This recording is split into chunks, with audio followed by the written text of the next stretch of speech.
जैसे घरों में आरओ लगा हुआ है तो उसका पानी छान के पी सकते हैं। माइक पास हाँ, में। नमस्ते महाराज जी, आचार्य जी नमस्ते। हमारे घरों में जैसे आरओ लगा हुआ है या फिल्टर लगा हुआ है, उसका पानी छान के पी सकते हैं। छान के पानी का नियम है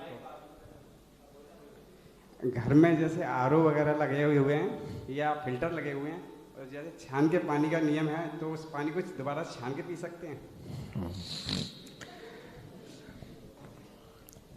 सबसे पहले तो हम सभी जैन कुल में जन्मे हुए भाइयों को जैनाचार क्यों पालन किया जाना चाहिए, इसका ज्ञान होना चाहिए। पानी इसलिए छाना जाता है कि कोई भी जीव अगर पानी में है तो हम उनकी रक्षा करें, उनके जीवन की रक्षा करें, क्योंकि एक बूंद पानी में ही असंख्यात जीव होते हैं।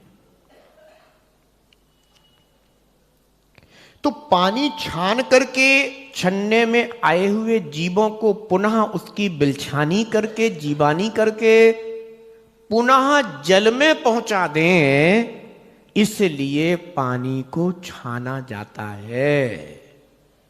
अब आप आरओ का पानी यूज कर रहे हैं तो आरओ का पानी तो वैसे ही टंकी से इतना प्रेशर के साथ आ रहा है कि उन जीवों का तो परमानेंट इलाज कर दिया है आपने, जीवन ही नहीं बचा। वे जीव नष्ट हो गए, मृत्यु को प्राप्त हो गए। और आरओ के पानी में कितना पानी खराब होता है और कितना पानी बचता है। अब उसको तुम भले ही छानते रहो तो वो तो वैसे ही तुमने इस तरह से छान दिया है कि जीवों के प्राण ही विसर्जित हो गए हैं। पानी छानने की पद्धति तो जीव दया पर आधारित है।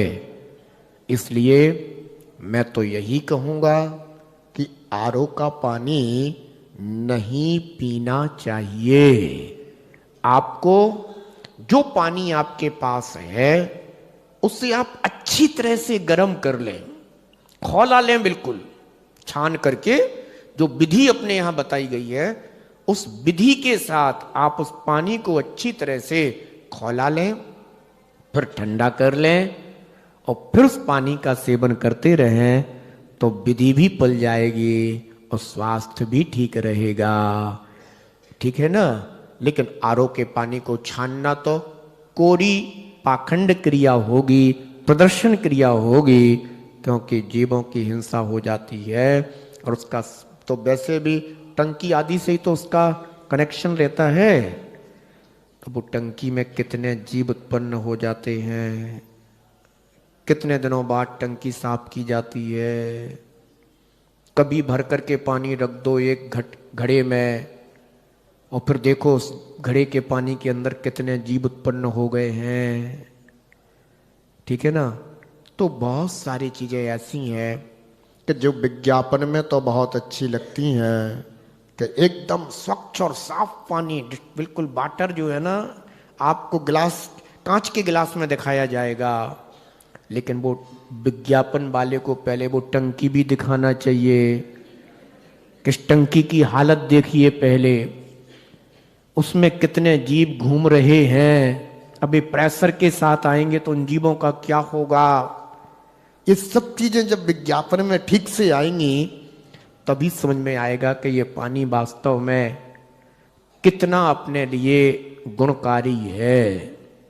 अच्छा यही है जो विधि प्राकृतिक है, उस प्राकृतिक विधि के अनुसार अगर जल को उसी विधि से प्राप्त किया जाए तो वो स्वास्थ्य के लिए भी अनुकूल है और धर्म के भी अनुकूल है।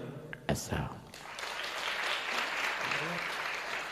अगला प्रश्न पूछेंगे जनाब।